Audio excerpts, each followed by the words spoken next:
Jesus said that the greatest in the kingdom of heaven is the servant of all.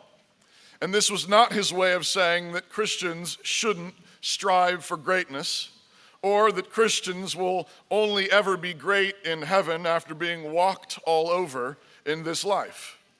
No, Jesus taught us to pray that the kingdom of heaven would come and that the will of God would be done on earth as it is in heaven. So this means that we are to aim at heavenly greatness, but heavenly greatness is not irrelevant to earthly history. In fact, the greater the heavenly greatness, the more impact on earthly history. But it really is heavenly greatness, which means that we must weigh and measure greatness with a heavenly standard, not an earthly one. And when we do that, we find that some of the greatest movers and shakers of history were killed in colosseums and burned at the stake.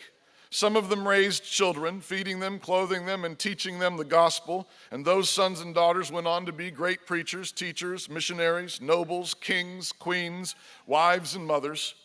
We live by faith, which means obeying God no matter what, trusting Him for the outcome. Those who lived by faith in the past closed the mouths of lions, conceived children in their old age and barrenness, were mighty in battle, and some lived in deserts and caves in exile.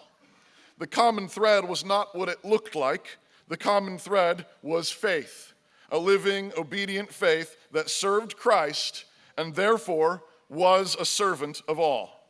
A servant of all is not a rug to be walked over by anyone's whims. A servant of all is the man or woman or child who is set on obedience to Christ.